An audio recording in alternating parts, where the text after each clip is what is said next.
Hey everybody, this is a panel on fan engagement, so we're expecting everyone to be really engaged and paying a lot of attention, so get ready, there's gonna be a quiz. When I first started at ESPN Magazine I started in 1999, I remember saying something about Mark Messier after watching a game that he played and was kind of manhandled by Jerome McGinley from the Calgary Flames, and I said that as much on the radio the next morning. And I got a handwritten letter from a very angry fan in Staten Island telling me that I should seek employment in the janitorial services industry. And I thought, wow, this guy, he's really engaged. But back then, that was fan engagement. They wrote you a written letter with a stamp. And it's obviously come a long way since then. Last night, I had dinner with some cousins down here who are big Eagles fans, and my one cousin told me that since the NFL partnered with TikTok in September, the Eagles are the #1 followed team on TikTok. I said, what's TikTok? 310,000 followers, and obviously a very interesting new fan engagement tool. Jen, can you talk a little bit about that? Sure. So that's exactly right. The league announced a multi-year deal with TikTok. I believe it was on September 3rd. And September 4th, we created our account, and we were kind of off and running. We had been kind of tracking TikTok a little bit, as we do with any kind of emerging platform, to understand essentially what we felt the opportunity would be. But I have to admit, I think nobody expected what ended up happening. And that was, this very quick rise to being the most followed NFL team, as well as just kind of the individual engagement that we saw on the videos that we were creating. How many of you are familiar with TikTok or have ever been on it? Right, so if I were to describe it, I would say it's something like if Snapchat and Musical.ly had a baby and started issuing challenges for people to replicate. That's kind of what it is. And it's really, at the end of the day, a platform for creative expression and a place to have fun. But when you post a video that you might think is otherwise innocuous or is similar to something you maybe created and posted on Instagram months earlier, and all of a sudden get, 5-7 million views in 72 hours, you have to take a step back and go, whoa, there's something here. The other really interesting thing that we've learned in our time on TikTok was how the audience itself looked different from the audiences elsewhere on social, not only in age, it is a younger audience overall, but in gender. So the audience thus far has been more female on about a 60-40 split than what we see on Facebook, Twitter, and Instagram. So the takeaway so far is let's continue to have fun there. This is a place to engage an audience that is otherwise hard to reach, maybe even I'd go so far as to say elusive at times. So we're definitely having fun with it and thinking about, what kind of business structure that you can put around the platform. It's gotta be so interesting when a completely new platform comes out and just gives you're thinking of ways, how can we increase our fan engagement? And then the universe just gives you that platform to do that. That's pretty cool. Another thing the universe gave you, and we just had a whole panel on it, was the legalization of sports betting. So I'd love to hear from all of you about how that has increased or otherwise affected your fan engagement situations. Sure. So for us at the union, we spent the last couple of years kind of vetting it out and what that looks like for our product. So it's interesting, someone told me that only 4% of sports betting in the US is actually placed on soccer. So it's a growth tool for us, and I think for us, we're never gonna do anything that's gonna hurt the integrity of our product, especially when we have such a heavy family demographic still. So for us, it's about what are some small things we can kind of dip into on game day or on digital to kind of engage people, but that doesn't harm the integrity of our athletes. And I gesture to Ale, he's in the front row. But we wanna make it fun for everybody, and I think you heard a lot of discussion about, prop bets and small things we can do, especially in soccer when there's not a lot of stoppages in play. So who's gonna take that first corner kick? Who's gonna score first? Those little things. Parks is a new partner of ours that we're really excited about, but for us, it's gonna be kind of testing the waters and getting a little bit creative to see what engages first and how our fans react to it, but in a way that's not gonna alienate our families. Yeah, I think baseball is taking a slow approach. I think Ken probably talked about this in the last session a little bit. Walk before we run. We're taking a lot of direction from the league. Obviously, baseball and betting has a long, complicated history, for lack of a better term. But ultimately, baseball, like every other sport, sees enormous potential in betting. And I think one of the things we're particularly interested in seeing is how it impacts TV ratings. There are so many baseball games. Some games are competitive, some are not. So it will probably drive interest in not only the competitive games, but also the games that otherwise fans would have tuned out. A 10-0 game in the sixth inning. There's not a lot of incentive to keep watching. Well, now there may be. You may be invested in it. There may be opportunities in those last 3 or 4 innings to have some fun and make some money. So TV ratings over the long haul is something I know baseball is really interested in seeing, and that's just one aspect of how sports betting will impact the industry as a whole. Yeah, I agree with everything Michael said, and I would just add, one of the things we found really interesting just on observation is the opportunity to create new fans. So the impact on television, but I would say also on streaming platforms. So the league also has a deal in place with Amazon. They stream Thursday Night Football on Twitch. So people have the opportunity to watch the game on the Twitch platform, but then also they co-stream. So that means that a handful of influencers on the Twitch platform can stream the game on their channels to their followers and provide their own kind of color commentary and overlay. So not only was it an interesting sort of exercise in how people engage with NFL football in general on what is otherwise a traditional sort of gaming platform, but also why people show up. So just by virtue of observing the conversation, we noticed, people are there first and foremost because of the influencer. They have a connection to this individual, and that's ultimately what drew them there. But then the conversations that happened from that, a lot of which were, centered around fantasy football, right? So it made me wonder, is it really about being an Eagles fan first, or is it about connecting with someone that, is an influencer in your world and potentially then becoming a fan through a door that didn't exist before? Yeah, and it's interesting that you mentioned Twitch, and I think you're going to see more changes coming to sports broadcasts as well. I believe it was the Capitals who has just started running a second broadcast where you can track the lines and everything as you're watching. So you're getting in front of somebody who maybe cares about the betting world and not necessarily your team, but you're also getting them to engage with your game. So I think you're going to see a lot more like sponsored broadcast elements that have to do with betting in the middle of play. Right along with the betting is the new stage for analytics that we're seeing. You're watching the baseball playoffs, and you can go on Twitter 2 seconds after Aaron Judge hits a home run, and there's a million people talking about the exit velocity of the home run. Trey Turner reaches X miles an hour going from first to third, and it just gives people new things to talk about. Are you seeing new fans coming in just because of this availability of more interesting information? Certainly baseball is. I mean, it's hard not to watch a baseball broadcast right now and not be somewhat oversaturated with these new generation statistics. You go to the game, you look at Fanavision or a main scoreboard, it's loaded with statistics. So exit velocity. Millennials, young people, there's an insatiable need for statistics and information. And so from baseball's perspective, it's one of the things that we like because it's bringing in a younger generation and it's increasing fan engagement from that younger demo. I'd say for us, the fans that are really into the analytics, or they live kind of in this X and O bucket, they're very technically driven fans. We have many different types of fans. Some come because they, want to learn more about the players. Some come because they think our brand is great and love what we do in the community. But as far as like super serving that one segment, I think this definitely fuels that further, and it'll be interesting for me to see how invested some of the folks who are maybe more casual or come to us for other forms of entertainment pick it up, adopt it, and become maybe more avid as a result. How do you all think of fan engagement differently with regard to in-game versus digital fan engagement? It's vastly different for us. So we have 18 home games in a season, which is far less than baseball and more than football. So, and we were just talking about this backstage. In soccer, you don't really have those stoppages in play. So really, I have pregame and I have halftime to do anything out of the box or crazy. And because of that, your script gets really, really tight, and we have very small windows. But over the last couple years, we've gotten a little bit more creative in what we're doing.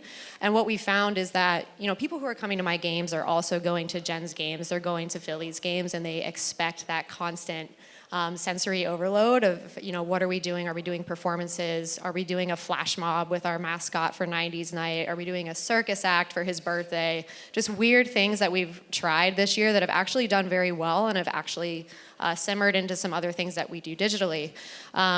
But for us, it's a small window of time, so it's very important that when we're thinking about video content, the things that are required of us to do, whether it's sponsored or not, that it's crossing multiple layers. And tactically, that could mean how do we craft our content plan to where that video is useful for in stadium and the rest of our platforms and engages our fans versus, hey, we're only going to pour everything into digital. So I think we've done a really good job. And 2 years ago, we won the J.D. Power Associate Award for Best Sports Experience in Philly. And some of that comes from things that my team creates, and a lot of it comes from the supporters and the chanting and the flags and the tifo, which is a fancy word in soccer for giant banners. But if you've not been, I encourage you to go. It's definitely different than anything else you'll get in Philadelphia, but a lot of it is organic, and it's just how do you kind of maximize those small windows of time to do something interesting for the brand. Jen, what do you guys do with the game on Sunday and the whole dead space of the week in between? Yeah, there really is no dead space. We obviously work really hard to put on the absolute best game presentation that we can for the fans who come to the link and get to be part of that experience with us. But our attitude is very much that there is no off season. So it is our responsibility to entertain Eagles fans everywhere they are, 365 days a year. And that's not even, Eagles fans here in Philadelphia, of which there are about 3.5 million, but Eagles fans all over the country and all over the world. So the opportunity that digital and social create is this idea of boundaryless fandom, which is exciting for us, but it also means that we have to be incredibly ambitious and strategic about our investment in original content. So we create hundreds and hundreds of hours of original content that is designed for streaming, hundreds and hundreds of hours of original content that is podcast-oriented content, and that's all really with the intent of being able to reach those fans everywhere they are in the most meaningful way possible. Baseball is probably a little different just because of the nature of our season. For 6 months out of the year, there's plenty of opportunities to talk about our team and our players and our brand. Digital and social, obviously, to Jen's point, constantly connecting 365 days a year. I think as far as the in-park experience in terms of fan engagement, baseball fans are looking for a broader entertainment experience beyond just the game at this point. Part of it is because of all the breaks in between pitches, in between innings, so on and so forth. The games are long. We had a conversation backstage about the length of baseball games, and that's certainly a challenge for the sport. So trying to keep our fans engaged at the ballpark is just as much of a challenge as keeping them engaged digitally when we're not playing. So what are you doing to do that? Do you do different things in inning 6, 7, 8 than you do in 1, 2, 3? The best analogy I've ever heard is that we put on 81 Broadway shows a year, but every show is different. From an entertainment perspective, from an engagement perspective, from what we're showcasing on our scoreboard, who's singing the national anthem, who's at the games, so on and so forth. So we have an entire department that's literally dedicated to our in-game presentation and in-game events, because when you have to do it 81 times and you don't want to have the same old thing over and over again, it requires a lot of energy and a lot of effort to keep that variety up.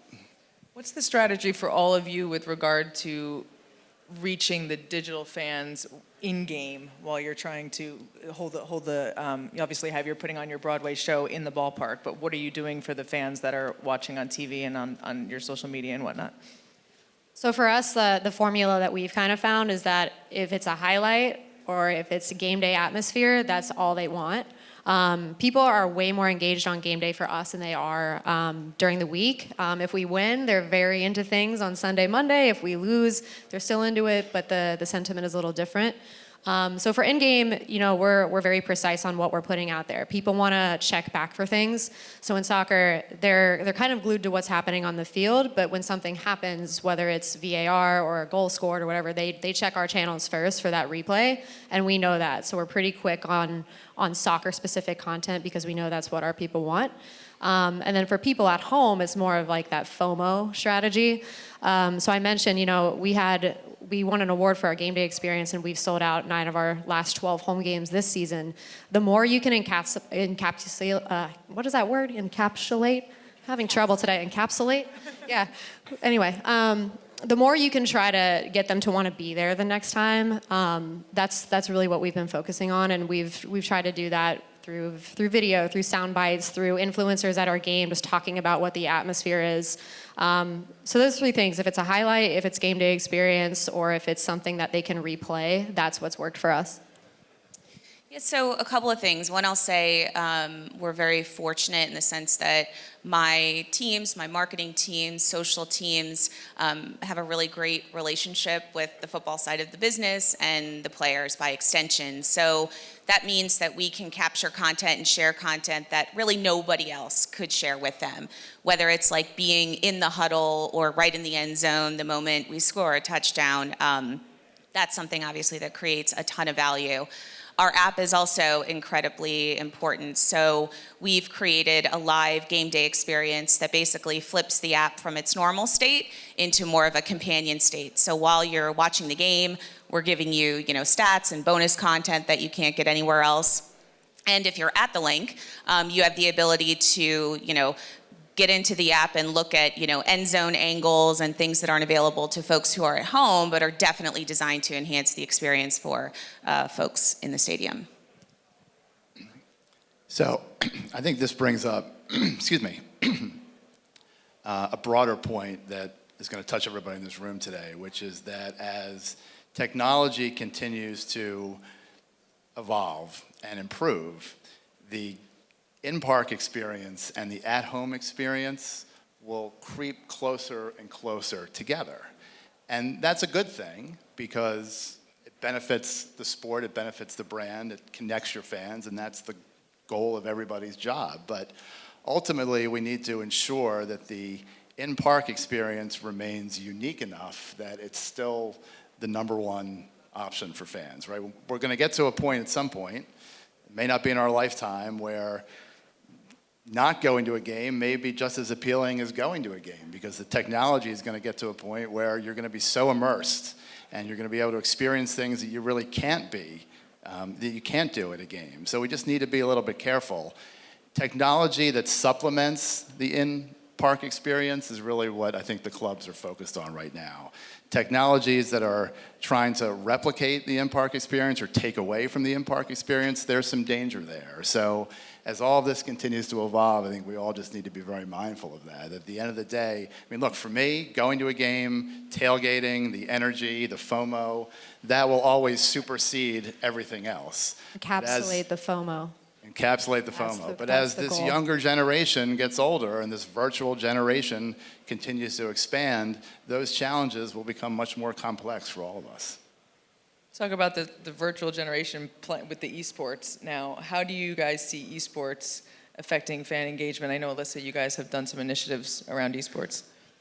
Well, it's not going away, so I'll say that. It's growing so ridiculously quickly, and every year we try to reshape our platform. I feel like I learn new best practices and things to stay away from. So for us, we just entered the space about 3 years ago now when I took the role.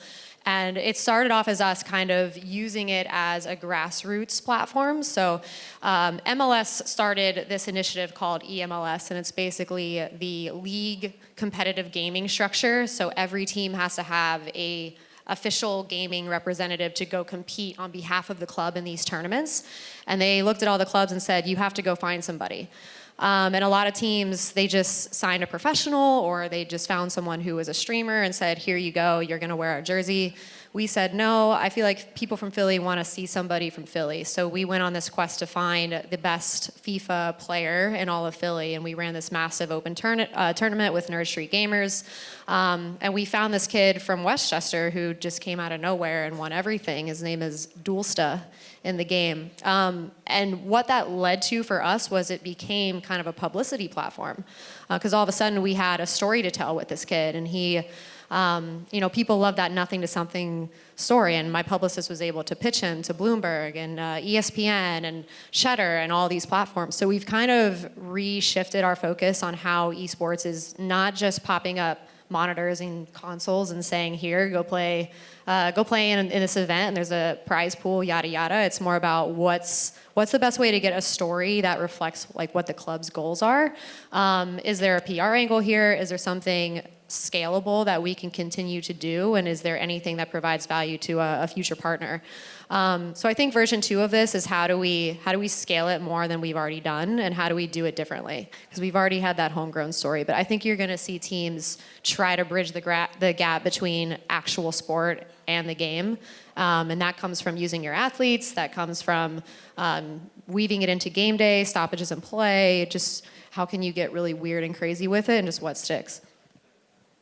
Definitely curious about the football and esports as well, because that's been around for a while. Yeah, so a couple of things. I mean, as far as the NFL goes, Madden plays a really important role in that. It's seen as, I think, an opportunity for Madden to be top of the funnel for a young generation to engage with the NFL overall, and eventually, become the folks who are season ticket members or buy suites, that sort of thing.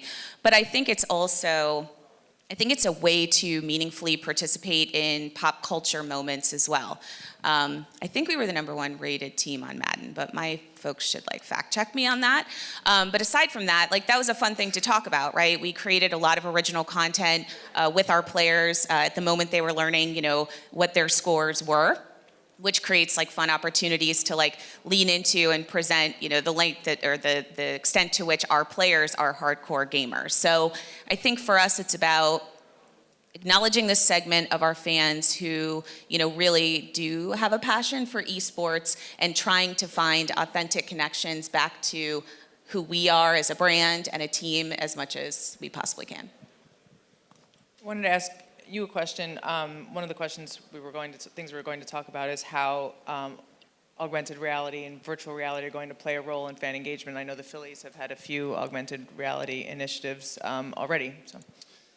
We're very bullish on augmented reality, at least the concept. I'm not sure anyone's totally figured it out yet, but that's part of the appeal of that space. The mobility of augmented reality, the portability that you can do everything on your phone makes it very, very attractive.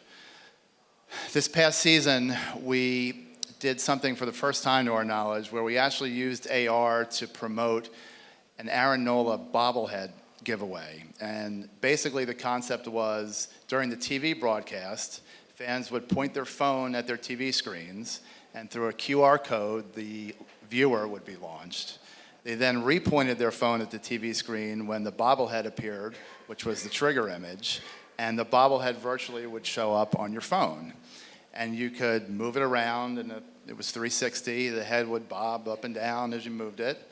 And then there was a special ticket offer associated with the experience where you could get $10 off tickets to the game where we were giving it away. And it checked all the boxes. It promoted the game, it promoted our player, it gave added value to the sponsor, and we didn't really know what the reaction or results were going to be. And over a 2-day period that led right into the game day was a Sunday, and we did this on a Friday and a Saturday, over 50,000 fans participated in the experience. So we always say there's something there, right? There's something with augmented reality that is incredibly appealing and has a lot of potential. I expect we'll continue that program next year. Greg Murphy, who is our in-game TV host, did an incredible job trying to explain all of this over a 90-second period, and that's part of the challenge, educating fans. But the more we do these things, the more fans get comfortable, they understand what to do, it will open the door to even greater possibilities. Yeah, I would say the exciting thing about AR is I finally feel like enough people understand what it is that you can get some kind of ROI at scale or scale-ish, right?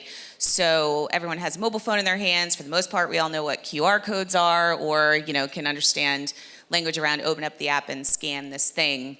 So I agree we're kind of in the early stages of it, but we understand what the potential looks like. So last season with one of our corporate partners, Brascom, we had the opportunity to allow fans who were at Head House Plaza looking at a replica of the Lombardi statue that was made from recycled bottle caps, scan something on the podium that actually told them the story of how it was made, right? So that was just a simple storytelling, mechanism that created sort of a connection between this, IRL moment and, what you could learn more about that AR kind of made possible.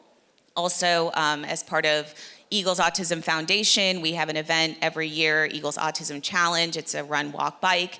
And we really wanted to come up with some fun way to leverage AR and say thank you to fans who participated. So if you participated and you completed the race, you got a medal. And if you scanned the medal, basically our owner, Jeffrey Lurie, pops up like a hologram and thanked you for your participation and everything that you did to help us drive our goals. So those are a couple of small examples, but I think they were enough proofs of concept to really build bigger ideas around going forward. And I think the home run or the grand slam in AR will be when somebody figures out a way to create a program that's got a long shelf life, because all the things that we're talking about are really more one-off projects. And they take a lot of time and money and effort, and at some point, the cost-benefit has to get weighed, because even though we're all professional sports teams, you'd probably be surprised how small our marketing budgets can be sometimes. But it's very cool, it's got a lot of potential, and I think you're going to see a lot more AR integration in the years to come. So many of these ideas around fan engagement, you're just kind of thinking of them and saying, oh, it would be really cool if this has a lot of potential, maybe someday we'll be able to do this. So in thinking about how you're closing this gap between the experience at home and on the field and at the game, what do you think this looks like in 5 to 10 years? What's the pie in the sky idea of fan engagement? Yeah, I mean, we were just talking about this backstage. When you think about trying to go to like a one-to-one marketing situation, I think there's going to be a situation where we've hopefully eliminated every objection to not coming to a game. And that's just, honestly, if you think about it, I have this vision of like you sit in your seat, no matter where you are, no matter what game you come to, where you're sitting, you can do anything you possibly need to from your seat. And that's really hard to achieve, whether it's camera angles or betting from your seat or whatever the case may be. As a marketer, that's my goal, because I want people there. But that's kind of how I visualize it, and I think we made the joke it's going to be like sensory overload when you think about everything that's going to be around you to accommodate us, and we have the shortest attention spans of any fan in the world, Americans. So we need to be constantly entertained, and I think the technology is just going to get ridiculously crazier and more accessible in venue. But I just see a situation where it's going to be everything you need is either on your phone, it's in your seat, or it's visible to you wherever you are in a venue. And as an extension of that, personalization is going to be a huge thing in the years to come. Personalizing the experience, to Alyssa's point, both in ballpark and at home. And that can mean a lot of different things. It can mean which camera angle you watch the game from. It can mean what type of information you receive on your phone, your watch, maybe even someday in your glasses. The type of content that's delivered to you. The type of offers and incentives. So the 360-degree view of the fan is getting more and more complete. We're not quite totally there yet, but it's progressing. Digital ticketing is a huge part of that. We now know which games you come to, when you arrive, which gates you walk into, and that's an enormous amount of information that we can utilize. If you come to every game that Aaron Nola pitches, we should be serving you Aaron Nola content, or a special offer for an Aaron Nola jersey. If Wayne Kimmel's a season ticket holder, and at some point we get to a cashless situation where everything that you buy is tracked on your phone, and we see that, I don't know, maybe Wayne consumes a lot of hot dogs. Maybe. Like hot dogs, Wayne?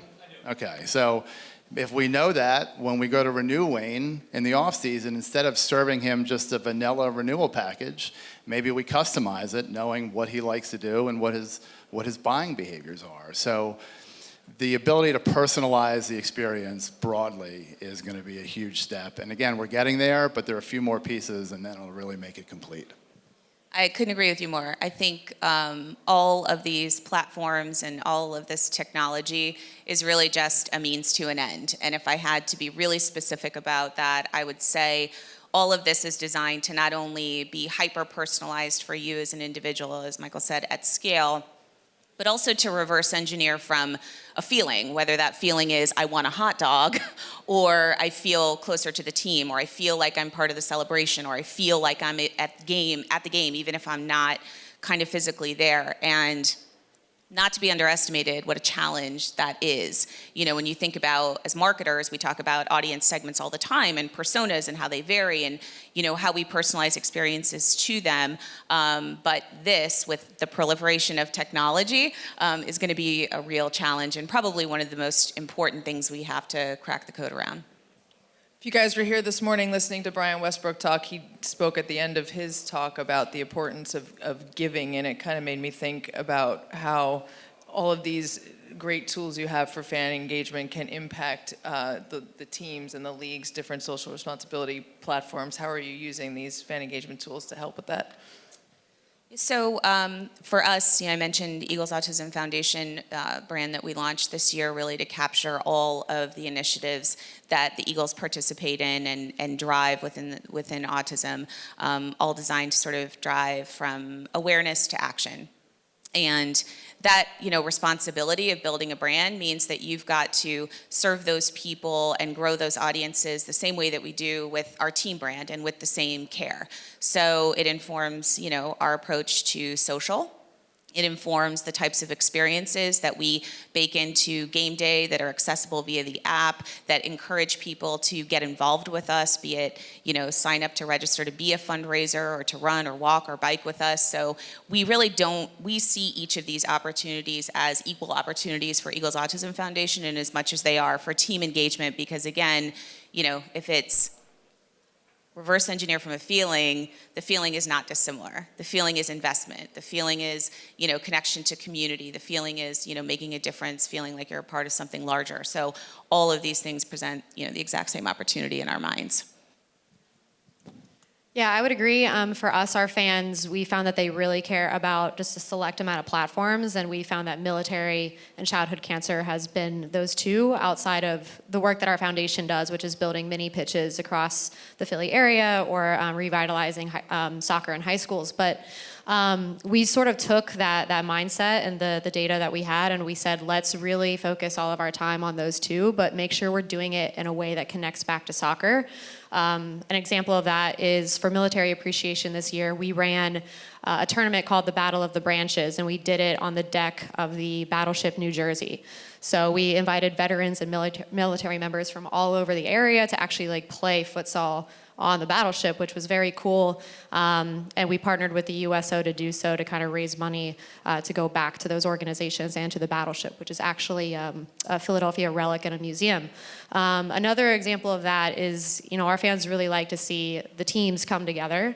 So for childhood cancer this year, we worked with a cleat designer and 43 kids affected by cancer in this area, and an athlete from each team to design custom cleats and merchandise that our players wore on game day. Super cool initiative, and I think people really liked it because it showed a cohesiveness across the teams. And it was definitely a big PR driver for all of us, and the kids and the families. It takes you being there to see it, but it's incredibly impactful to see these kids get to be in front of athletes and actually draw and design something that is shown on field. I think we have about 1 minute left. Does anyone have a very pointed, burning question for any of these three folks up here? Somebody? Anybody? Right here? Good. Loud.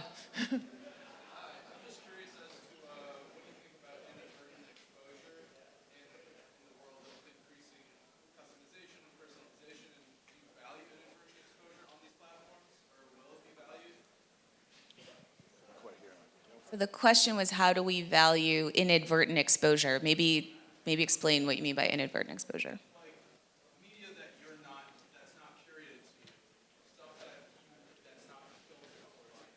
And as we increase customization and personalization, there can be a loss of that, which is what I'm curious about, if there is any value.